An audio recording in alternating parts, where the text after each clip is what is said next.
Angel naman, kinakabahan naman ako sa'yo. Eh, ano ba? Ano ba sasabihin mo? Jenna!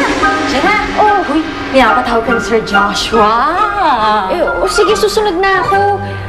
Eh, sa'yo muna to, ha? Uy, Benjo, sasabihin mo sa akin mamaya yan, ha? Baka kasi may inuutos sa'yo si Sir Joshua, eh. Ha? Magkikita tayo. O, sige, salamat, ha? Sige, Sir Joshua! Catherine, thank you.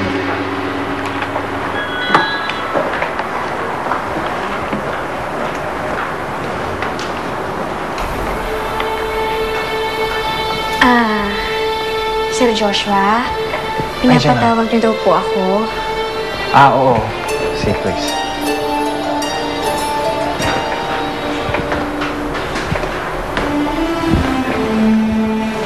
Jenna. I just wanted to congratulate you. Mabenta ang bagong dish sa menu natin. Your very own Korean pancit. Sir, salamat po.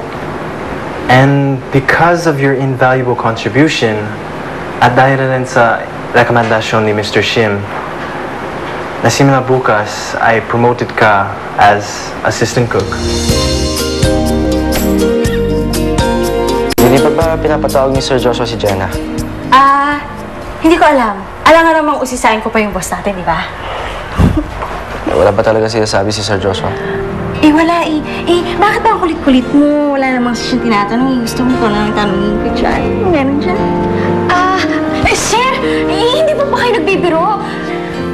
Seryoso po ba kayo? Bakit? Ayaw mo bang promotion?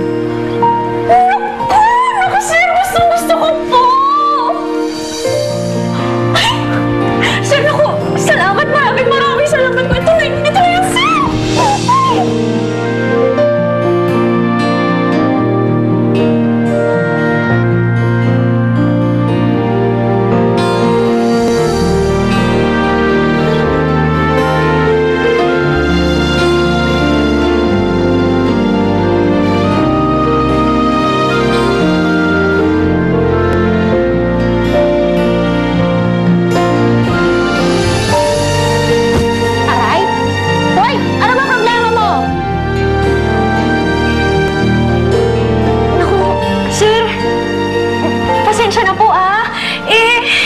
Naiya ako pero sobra lang po kasi yung kasiyahan ko eh.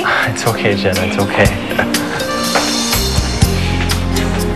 Sir, pangako ko po talaga na hindi ko kayo bibiguin.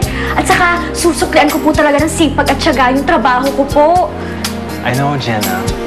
I believe you will do your best dahil mahal mo ang ginagawa mo. Naku, sir, alam niyo, nung bata talaga ako, pangarap ko po talaga maging chef. Tapos ito ngayon. Naku, sir, maraming salamat po talaga. Thank you very much. Just mabalos, sir.